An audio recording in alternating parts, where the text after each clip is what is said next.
Welcome to today's tutorial, and today I'm going to be looking at the JQ8900 MP3 player.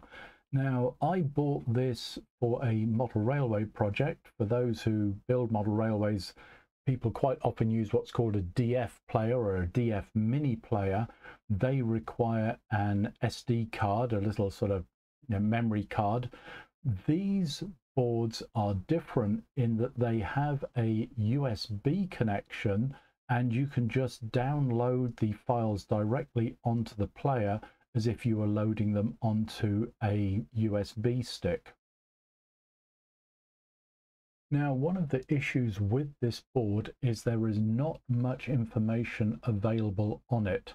I haven't found any sort of real tutorials on how to use it. In fact, even a data sheet was very difficult to come by, so I have had to sort of figure out how to use this by using some other data sheets and trying to bodge something together. Anyway, the way this works, you'll notice I have only highlighted certain pins.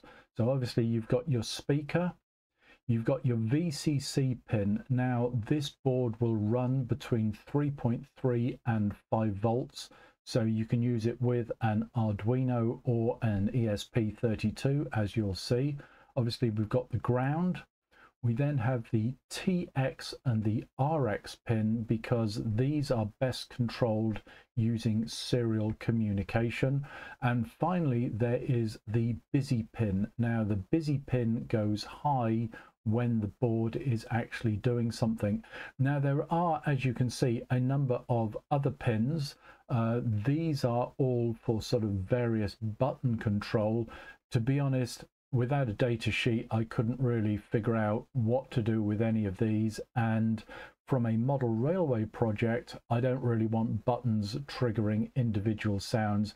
I would much rather use serial communication, as that allows all the functions of the board to be used.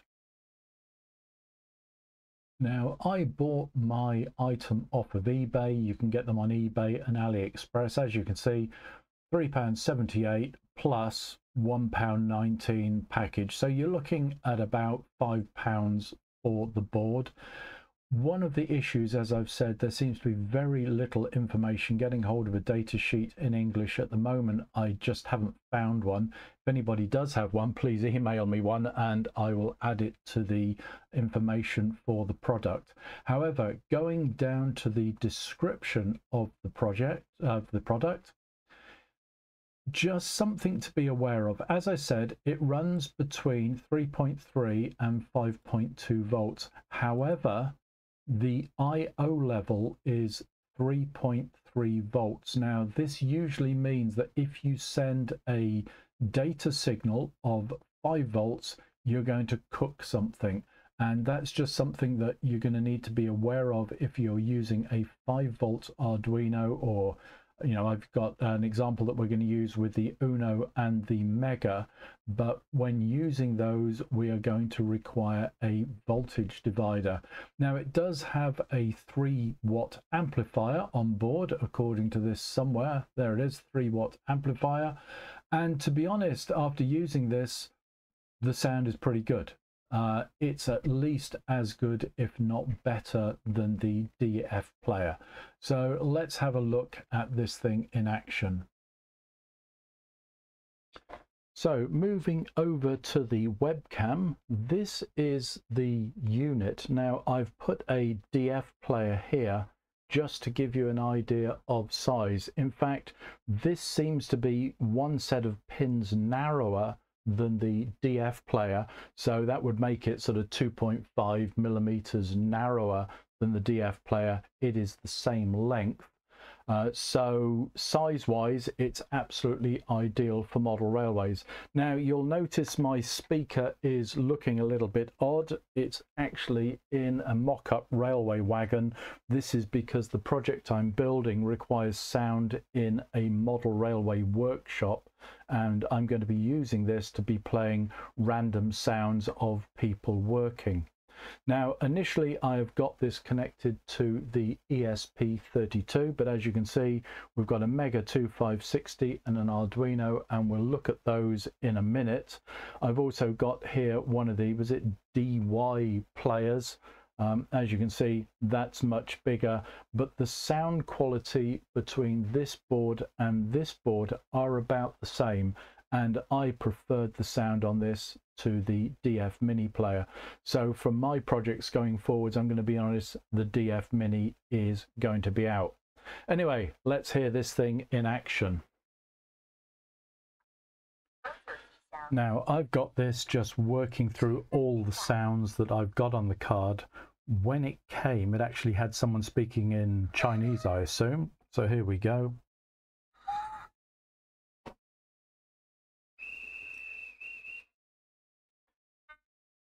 You'll notice as the sound plays, this busy light comes on. And now we're back to the Chinese speaking, whatever it is. Sorry about the sound quality, the microphone doesn't pick it up particularly well. Now the sound volume I've got it is set on level 20. It has a maximum value of 30, but 20 for me for a model railway layout is more than enough. Now to load files onto the unit is pretty simple. As you can see, I've plugged in the USB connector and I'm in Windows, so going to my desktop, I've got it coming up as a USB drive, drive F on my computer, and you can see it's got a maximum sort of storage of 3.96 megabytes, which isn't that much. Now opening up the folder, as you can see I've got 16 sounds on here. The voice sounds, the, if you like, the Chinese voices that came on, there were 10 on here. As you can see, those are about 38k on average. The various railway sounds that I've recorded from Audacity are sort of 15 to 22k. I have this 2.6 megabyte and this sort of 930k file. This is the crossing sound. It's over a minute long, and this is some bird sounds that are about 1 minute 6, 1 minute 30, 1 minute 40. It's quite a long track, nearly 2 minutes I think, but as you can see, that card is now full. So if you want to play lots of short sounds, it's going to be fantastic. You can get about 222k files on there. Technically you can get 65,000 on here, but they're going to be very tiny files. So realistically 200 shortish files is going to be your limit. Obviously you can get it to replay a file over and over if you did want it as a background sound, but if you like, the limitation to the unit is there is obviously a maximum file size that you can have. So you're going to need to play with a program like Audacity to get the file down to a reasonable quality and size. Obviously this runs in mono, so make sure anything that you are creating is a mono file to save on the file size. So let's look at how to connect this thing up and control it. So if you go to the Digital Town website to the components page, it's had a bit of a revamp to get all the extra components in. Just scroll down until you get to the MP3 WAV player section.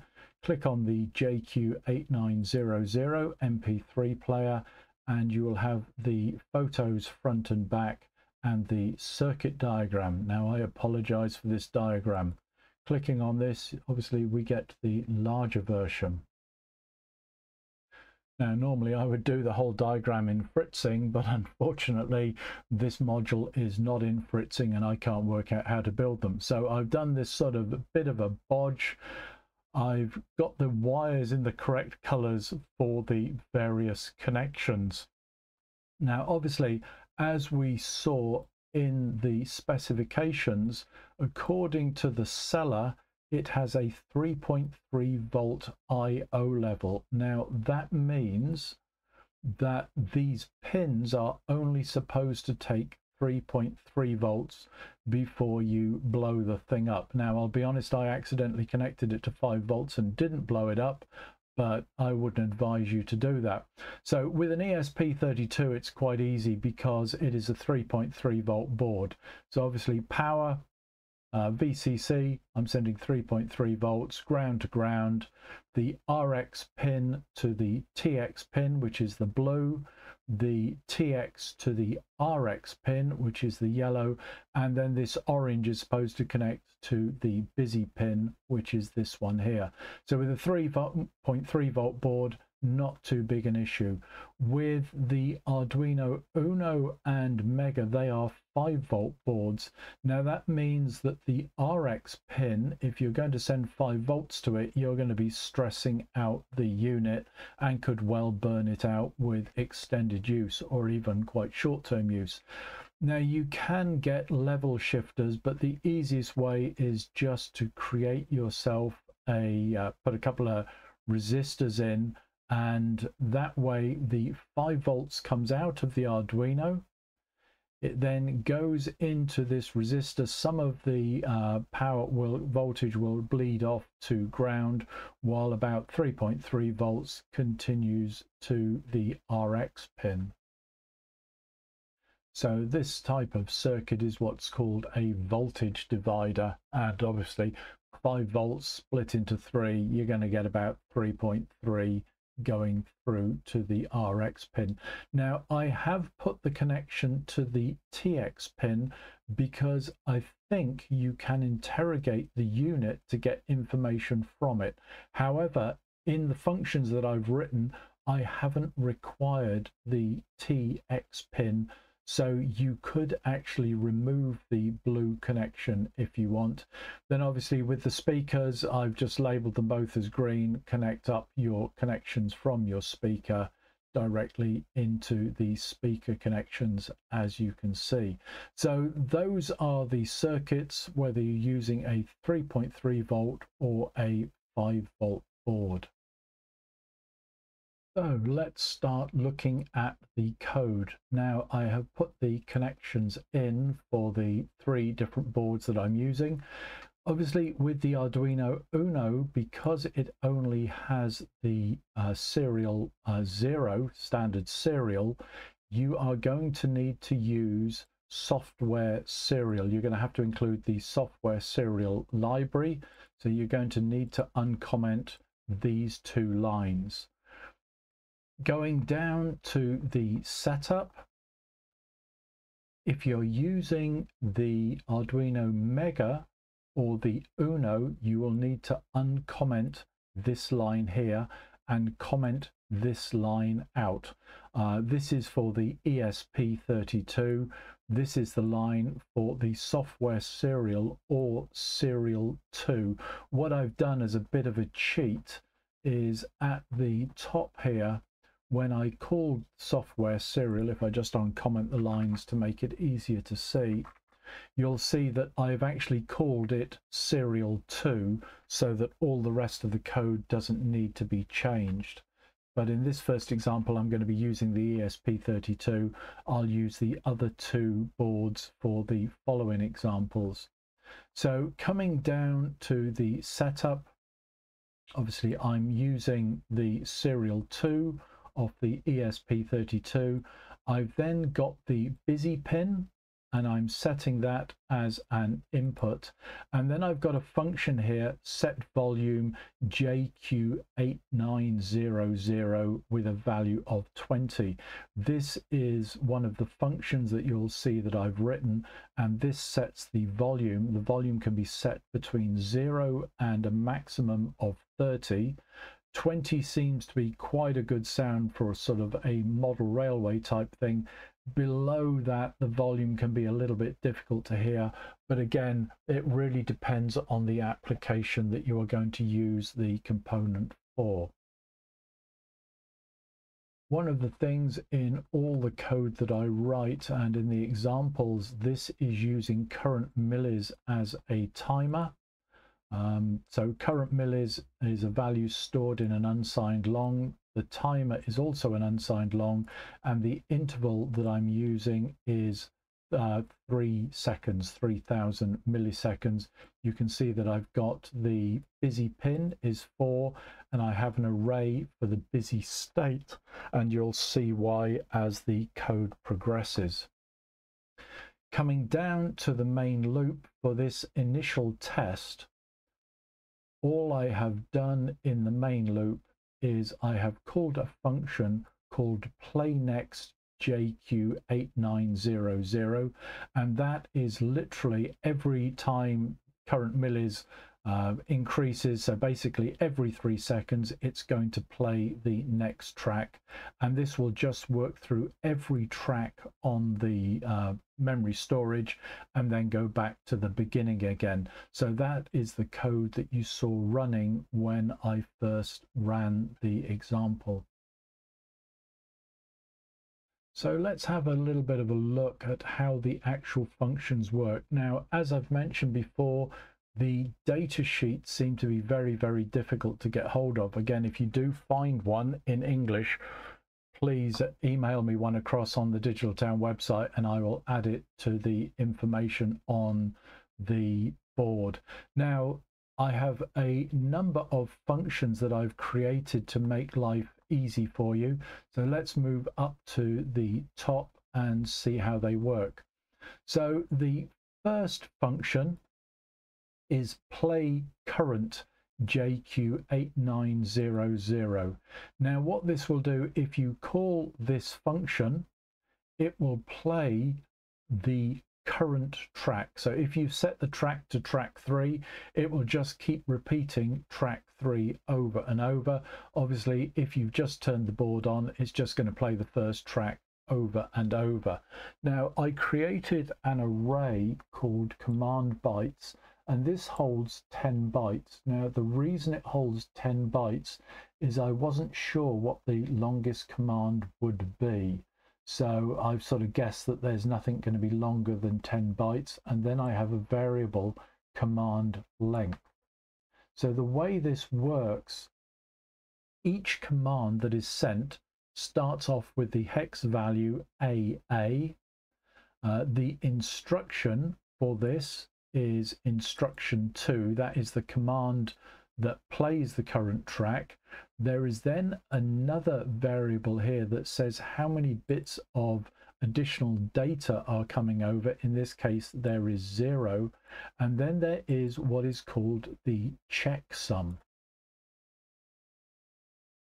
So the checksum is quite simple. It takes the value of the first 3 items. In this case, it's every byte of data before the final value, which is the checksum.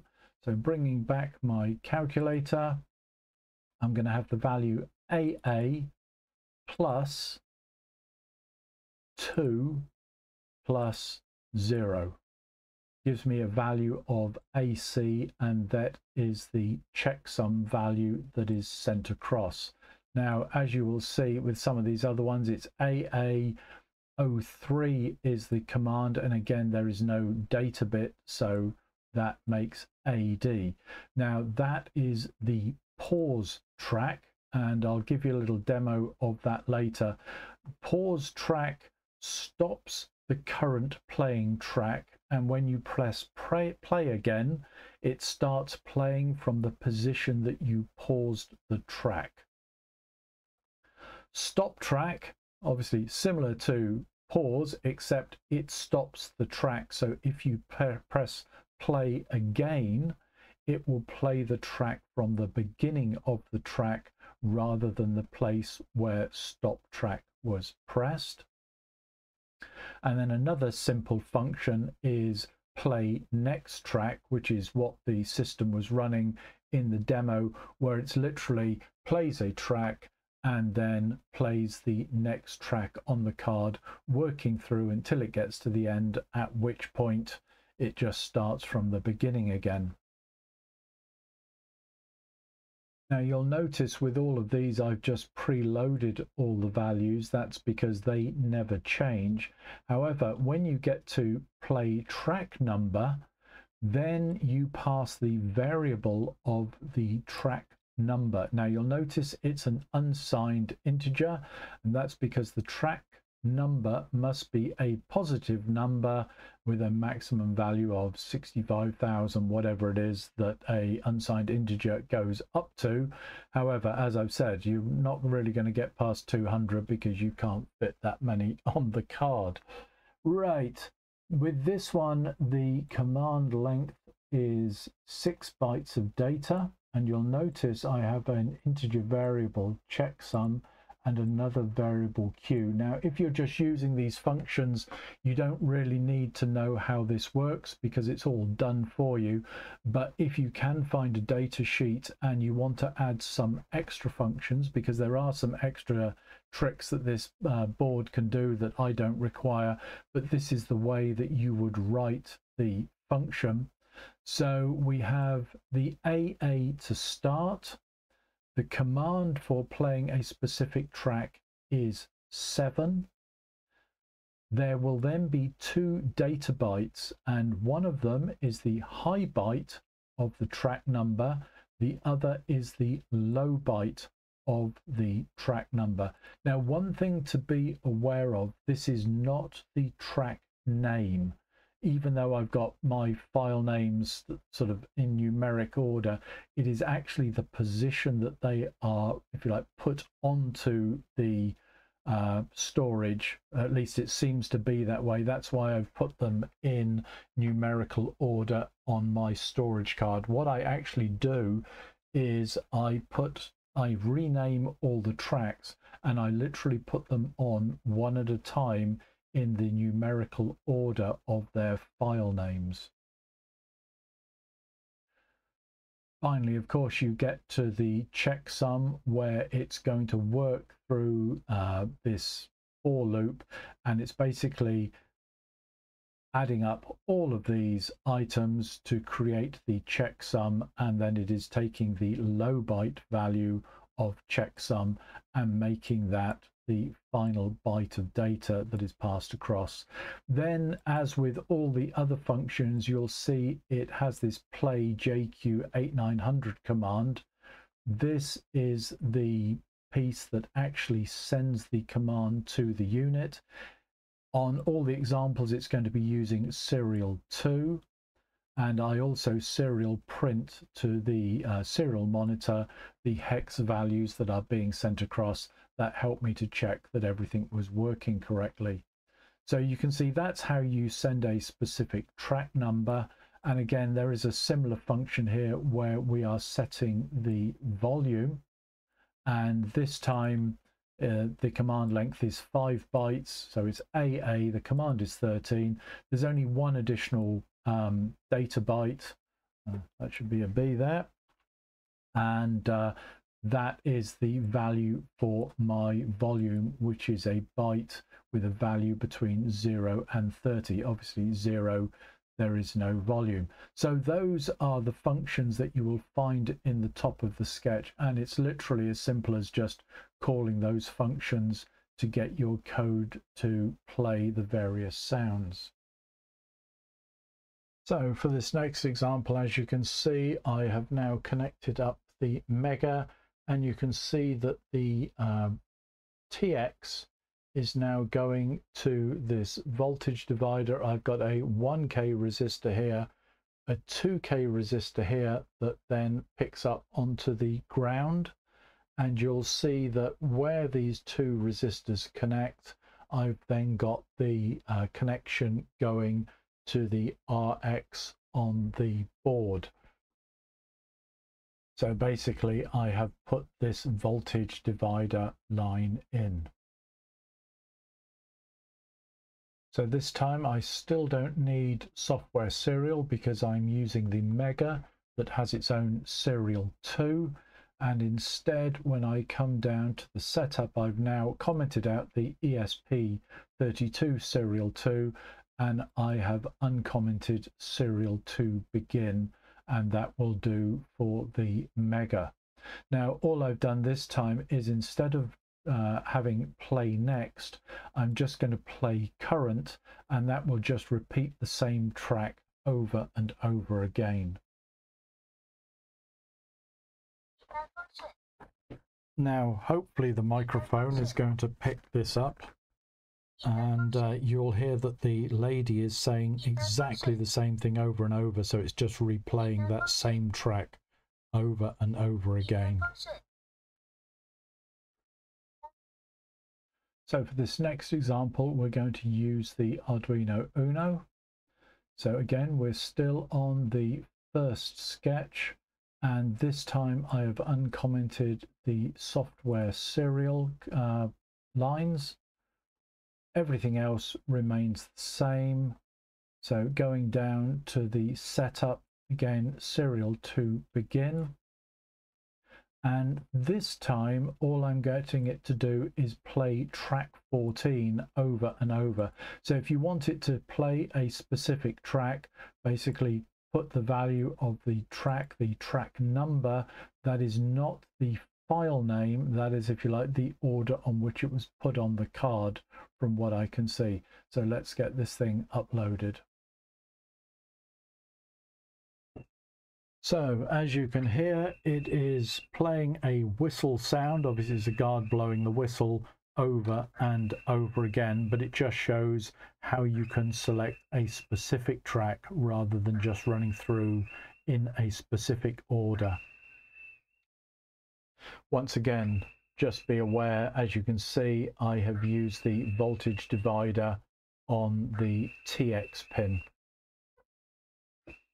Now, as it's calling that track, if you look on the serial monitor, I'm just going to remove the clock and freeze the feed. We then have from AA going down to C1, that is the command. AA is the first character of the command, the first byte. 7 is the instruction. There's 2 bits of data. OE is the track. And then C1 is the checksum. So you can see there, putting back the clock and scrolling again, you can see every time the track plays, the serial monitor is updating. Now that's important when we come to the next sketch. Now in sketch 2, what we're going to learn to do is use the busy pin. Obviously at the moment I'm just using a timer to play through the tracks, but if I was putting this into a project, what I would want to do is play a track, then wait until that track has ended, and then maybe wait a few seconds and then play the next track. So the first thing we need to do is figure out how to use the busy pin. So going to sketch 2 of today's tutorial, again I'm going to be using the UNO, so we're going to be using software serial. This time, however, we're going to be using the busy pin and the busy state. So every time a track plays, I showed you earlier that little red light comes on, but when that red light comes on, also the busy pin goes high. So what I'm going to do is just run through the tracks just using the play next command. And what it's then going to do is do a digital read of the busy pin. And it's going to say, obviously it's an array, it's got a 0, it's a 2 element array, so 0 and 1 are the 2 elements. So the first element is going to be the value of the current digital read of the busy pin. Then it's going to say, well, is that equal or not equal to the previous version? That's because if the busy pin is high, it's going to be reading this constantly. I don't want the values coming through endlessly, so I only want to know when the state of the busy pin has changed. So if they are not equal, then obviously something has happened, and at that case make the 2 equal to each other, but print out the current status of the busy pin. So let's just run this code. So I've run the code, and I'm going to be completely honest with you, my board is struggling a little bit because I think I gave it that 5 volts earlier and it didn't appreciate it. Anyway, here is the command that is being sent. and you can see as soon as it has received the command, the busy pin state has then gone to 1. The track has then run for a very short period of time. It's only a sort of a 1 second track. As soon as that track finishes, the state has gone to 0. So if I then wanted to have the tracks running, if you like, at timed intervals, as soon as it went to 0, I'd probably start some kind of millis timer and go, okay, in 3 seconds time or 4 seconds time, let's print out let's start playing the next track. So the board is struggling on, so let's get on with example 3. And in this example, I'm just going to show you how to use the pause and unpause function. I'm still using the Arduino UNO. So the big difference here is I have changed the timer that restarts the track to 90 seconds. That's because the particular track that I'm going to play, which is a crossings barrier sound, is a long track. I needed a long track so that the pause could work. And what I'm going to do is pause and unpause every 3 seconds. So the commands that it's calling, obviously I'm still running the play the particular track number. For me it's track 16 because that is the long track. And then what I'm doing is every 3 seconds, again using a millis timer, it's checking the pause state, and if it's greater than 0, it's going to set it to 0 and it is going to play. Alternatively, it's going to set the pause. So let's have a look at this running. So obviously, as you can hear, the squealing siren is running, and again it's this crossing sound. All you see here on the serial monitor is as it's running, you can see that the pause and then the play current keeps alternating every 3 seconds. One thing to be aware of is that when it does the play current, it starts off at the exact point in the track that the pause was placed. So that's the JQ8900 MP3 player. Again, if you nip over to the Digital Town website, all the sketches are available for download, and you can just call those functions to play the tracks and stop or pause them as you require. So as a board, I quite like the board, and even though I've managed to damage this one, I am actually going to order another one because I really do like the board. I have another MP3 player that I'm going to be testing over the next couple of weeks, so I'll get a tutorial on how to use that one as well. The only issue with this board, as I've said before, it does have limited storage space. So if you're looking to run a background track that's going to run for 5 or 10 minutes, then this is not the board for you. However, the sound quality is good. The ability just to download the tracks directly to the board is very good, and the price is good. So on the whole, it's a nice board to use. The real downside, as I've said before, is documentation is very, very limited. And if you should come across a data sheet in English, please let me know and email me one across. Anyway, thanks for listening, and I hope that's a useful addition if you're looking for something for your model railway. So thanks for listening, and I'll see you in the next video. Bye for now.